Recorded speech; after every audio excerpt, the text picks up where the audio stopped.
في هذا الفيديو هشرح لحضراتكم كيف نرسم اللي هو ال ATM sequence diagram ليوز كيس اللي هي انتر بن، علشان نعرف ازاي نرسم السيكونس دايجرام باستخدام اللي هو دي دايجرام اديتور. اللي موجود قدامنا ديت صورة لليوز كيس انتر بن، فزي ما شرحت قبل كده ديت اللي هي الاوبجكت، وبتبتدي ان احنا الكلاينت بيدخل انسيرت كارد، وبعد كده بيحصل فاليديشن للكارد من البنك داتابيز.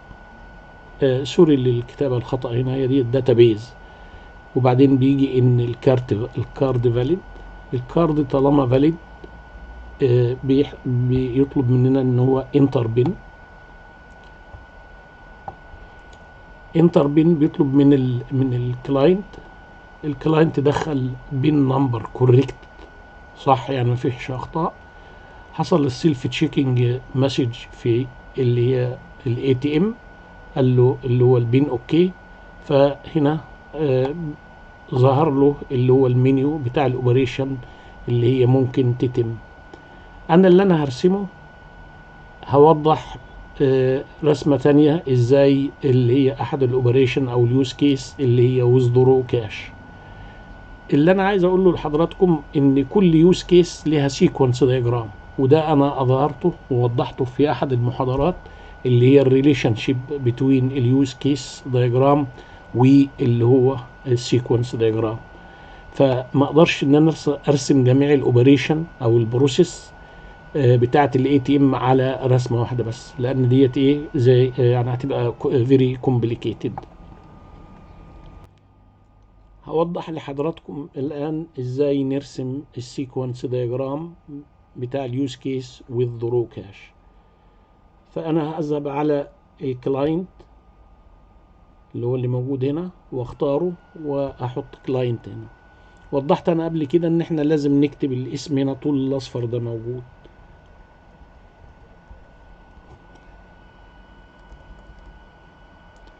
ده الكلاينت، والكلاينت اخرج وارفعه لفوق شويه، وبعدين اجيب اللي هو الاكتف بوكس اللي هو هنا، والاكتف بوكس ارفعه لفوق شويه، وانا كنت هوضح عليه بعض اللي هي البروبرتيز.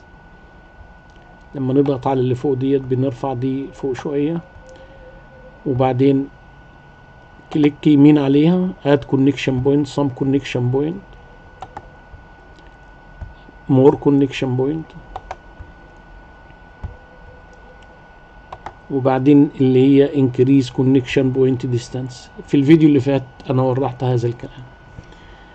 هنا انا عايز كام اللي هو اكتب بوكس 1 2 3، فانا وانا معلم عليه كده ممكن اروح لايديت واعمل دبليكيت او كنترول دي عشان انا هحتاجهم بعد كده. ان هو اجي هنا واعمل كنترول دي مرتين وكنترول دي زي ما احنا شايفين. في اجي هنا واعمل اللي هو اللايف لاين. بقى اللايف لاين بيبقى معاه اوبجكت ومعاه الاكتف بوكس ده.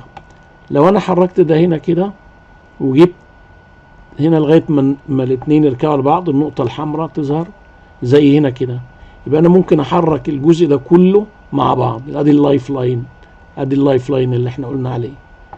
لو انا في جزء تاني عايز ان انا اوضحه بعض البروبرتيز، ان انا لو جيت هنا طبعا انا زي ما انا قلت ان لو وقفت على الاكتف بوكس وحركت منه هو هينفصل، فاذا التحريك بتاعنا اللي هو من اللي هو الاوبجكت.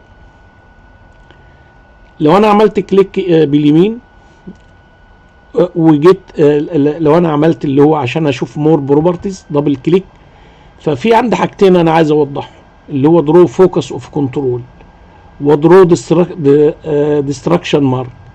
فديت هعمل ديت نو، يعني دونت درو. فهنشوف ايه اللي حصل هنا. لازم اقول ابلاي طبعا، ولازم اقول اوكي. فشل لي اللي هو الاكتف بوكس ده وظهر لي بدله اللي هو النقاط اللي هي عليها كروسز. فاذا كانت الحاله ديت تناسبك لما تيجي ترسم الاسهم او المسج او كده فخليها، وبعدين تيجي على اللي هو الاكتف بوكس ودبل كليك عليه وترجعه مرة تانية. في جزء تاني عايز اوضحه اللي هو درو ديستراكشن مارك، نخليه يس، ما تنساش ابلاي، اوكي. فديت بعد البروسيس اللي هو الكلاينت لما يخلص بيتشال من الميموري البيانات بتاعته، لان بيجي انذر كلاينت، فمعنى ذلك ان الكلاينت هنا خلص اللي هي الاوبريشن بتاعته. فدول خاصيتين مهمتين حبيت ان انا اوضحهم بحيث هنبقى نستخدمهم بعد كده. فدبل كليك مره تانية وارجع اللي هي الدرو فوكس اوف كنترول عشان تبقى واضحه لحضراتكم. ابلاي، اوكي.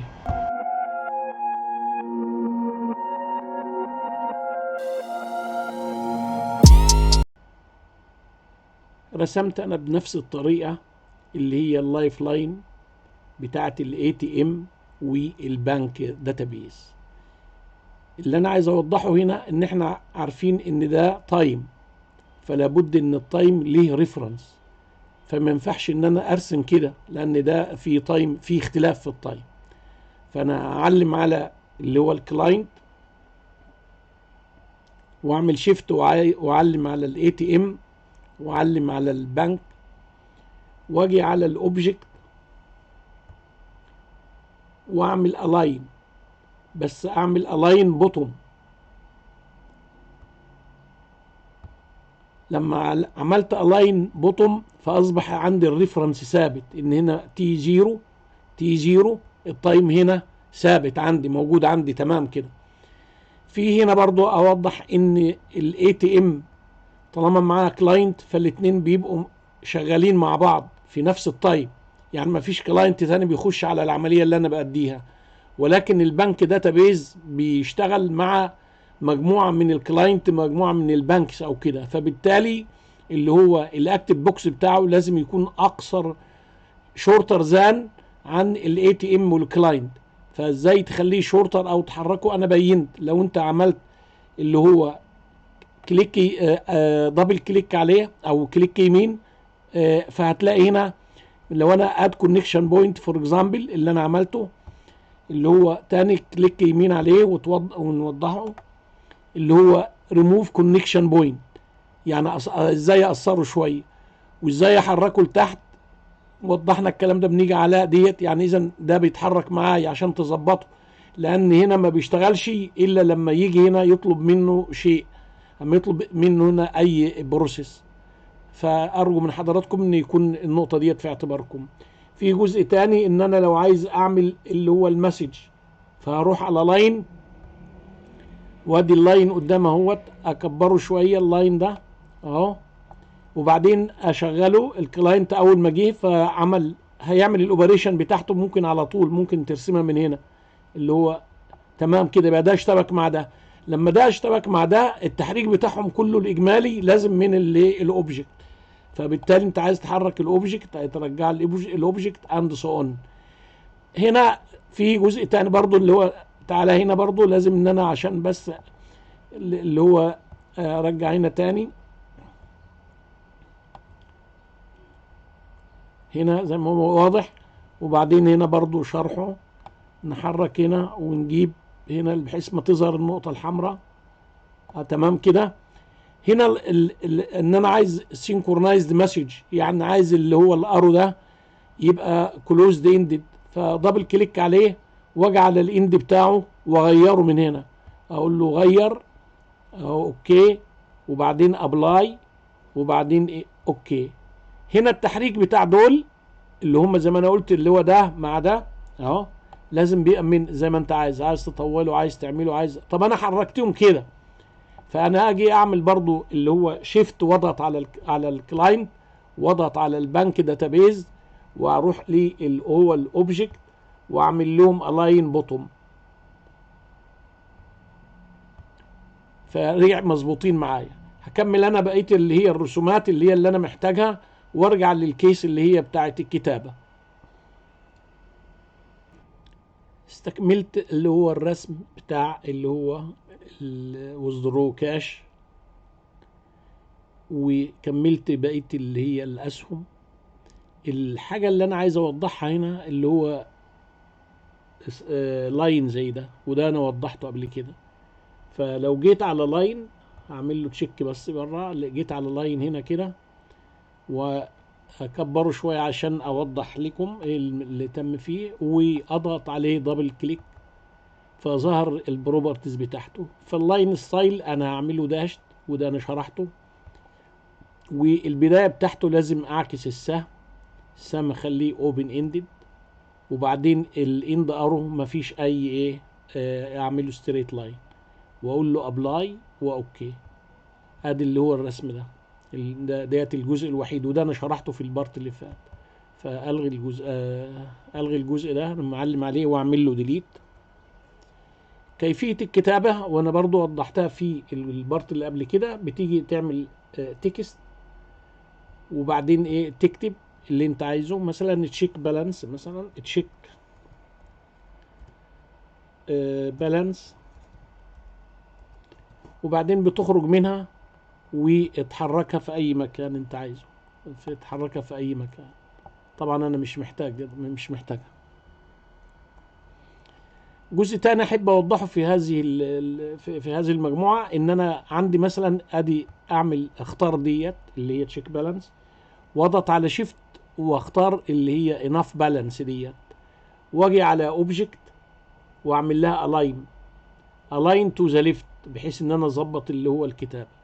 فزي ما احنا شفنا اهوت اللي هو ظبط لنا ايه اللي هو الكتابه، خلاها تو ذا ليفت. في احب اوضح جزء تاني دلوقتي، ان هو ان انت لو حركت اي حاجه من مكانها الرسم هيبوظ منك. يعني مثلا ايه الرسم مش هيبقى مظبوط. يعني مثلا لو انا عملت تشيك على ديت، لان كله متوصل مع بعضه، وبعدين اجي احركها كده، شايف اللي هو الرسم ما بقاش مظبوط، ولا الكتابه ولا كده. فانا هرجع تاني اللي هو اعمل شيفت وارجع اللي هي الرسومات ديت تاني، الا الاين من خلال اوبجكت بوتوم، الاين بوتوم، فاتظبط الرسم بتاعي. اللي انا عايز اوضحه بقى ان انا عايز اخلي الشكل كله واحد، فلازم اعمل له جروبنج. فانا زي ما انا اخترت دول، امشي على كل واحده واعمل لها اختيار من خلال شيفت. اعمل هنا شيفت واختار هنا اللي هو اللايف لاين ده، واختار الكتابه ديت، واختار يعني لازم اختار كله ويبان النقاط انها موجوده قدامي مختاره، واختار هنا اللايف لاين، واختار الكتابه اللي موجوده هنا، واختار كله، وهكذا. سبنش كاش، اختار اللاين ده، اختار اللي هي الكلام اللي موجود هنا، واختار هنا برضو اللي هو، يبقى انا اخترت كل تقريبا كل اللي موجود قدامي دلوقتي. واطلع على اوبجكت واعمل جروب، هتلاقي جروب اللي هي اكتيفيت، واعمل جروب. فظهر لي الجروب، بص اوت سايد اهو، يعني معناها ان كل الفيجر ده بقى كله واحد. فلو جيت ان انت وقفت على اي على اي مكان فيهم، بس لازم تقف على حاجه مش على مكان فاضي، وعملت كليك عليه، بريس وكليك، لازم ان انت ايه تحرك اهو، اصبح اللي هو كل اللي هي الرسم بتاعك اللي هو يتحرك مع بعض. طبعا في جزئيه بقى اللي انا برضو عايز اوضحها، اللي هي بعد انت ما رسمت هذا الرسم بهذه الطريقه، عايز تكتب له اسم. فبتيجي على تكست برضو اهي، تختار تكست وتكتب اللي هو ATM sequence diagram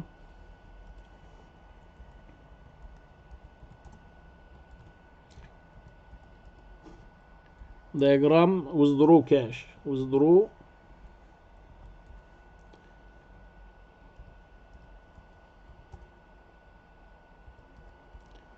ادي احنا اخترنا اللي هو الايه اللي هو الرسم وسميناه هذا الاسم. نخرج برضو بعدين نعمل دبل كليك عليه، ليه بروبرتيز عايز اقولها لك، اللي هو مثلا الفونت، عايز تزود الفونت بتاعه شويه مثلا، لا تغير الفونت، اي فونت انت يعني مختاره، من ان ما تختار هنا اذر فونت اند سو اون. انا هسيب الفونت ده زي ما هو، لكن الفونت سايز مثلا انا هكبر هنا الفونت سايز، فتضغط تخليه مثلا اللي هو ده 22، خليه 40 فور اكزامبل عشان يبان.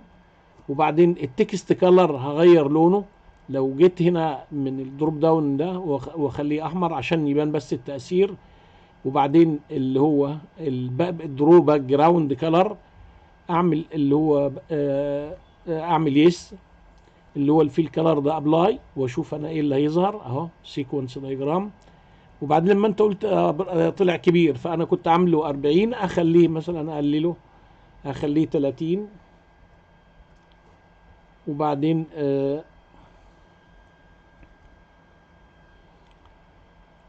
ابلاي، ظهر كده معقول شويه. اشوف بس اللي هو الفيل كلر، اللي هو الفيل كلر اغيره اخليه اخضر فور اكزامبل، واقول له ابلاي اوكي. فاصبح اللي هي ايه ان الكلام انا غيرت الفونت بتاعه كده وخليته اللي هو الباك جراوند بتاعته اللي هي الفيل كلر بكذا، بقى اصبح ان الرسم قدامي ظهر. ولكن اللي هتلاحظه دلوقتي ايه ان لو جيت حركت اللي هو لو وقفنا هنا وحركت ده، هتلاقي ايه هيكتب فوق الكتابه، هتلاقي الكتابه ظاهره هي.